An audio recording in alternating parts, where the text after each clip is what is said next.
연일 폭염이 지속되면서 무더위로 인한 피해가 잇따르고 있습니다. 올 여름 충북 지역에선 온열 질환자가 130명이 넘어섰고 가축 피해도 계속되고 있는데요. 특히 더위에 취약한 노인들은 야외 활동에 더욱 주의하셔야겠습니다. 보도에 정현아 기자입니다. 충북 곳곳에 폭염특보가 발효되며 찌는 듯한 찜통더위가 계속되고 있습니다. 당분간 최고 체감온도가 35도 내외로 오르는 등 무더위가 지속될 것으로 전망되는 가운데 도내에선 온열질환자 발생 등 각종 피해가 속출하고 있습니다. 온열질환은 열사병과 열탈진 등 열로 인해 발생하는 질환으로 더위에 취약한 야외 근로자나 노인들은 특히 주의해야 합니다. 네, 일단 온열 질환은 가장 먼저 열 탈진의 형태로 가장 많이 오시게 되는데요.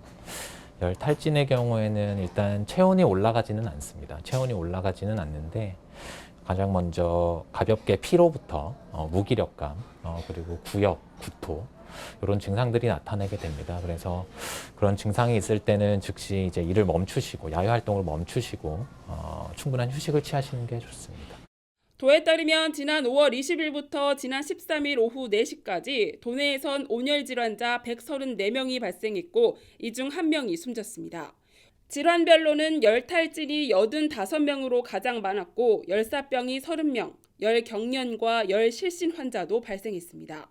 도내 온열 질환은 주로 실외의 작업장이나 논, 밭에서 발생했고 연령별로는 60대와 70대 이상의 노인들에게서 주로 나타났습니다. 이 같은 온열 질환 피해를 예방하기 위해선 오후 더운 시간대엔 야외 활동이나 작업을 자제하고 그늘에서 쉬거나 물을 규칙적으로 마시고 양산, 모자로 햇볕을 가리고 바람이 잘 통하는 시원한 소재의 옷을 입는 게 좋습니다. 12시부터 5시 정도 사이 가장 온도가 높을 때는 활동을 좀 피하시는 것이 좋고 중간에 그리고 중요한 거는 이제 수분 섭취나 이런 것도 중요합니다. 그래서 뭐 갈증이 심해질 때 한 번에 많이 마시시는 것보다는 갈증을 못 느끼실 때더라도 자주 수분을 섭취해서 체내 수분량을 유지하는 것이 중요하겠습니다. 한편 올해 폭염으로 인한 도내 가축 피해는 지난 13일 오후 4시 기준 닭이 14만 2천여 마리, 오리 3,200여 마리, 돼지 380여 마리로 집계됐습니다. CCS 뉴스 정현아입니다.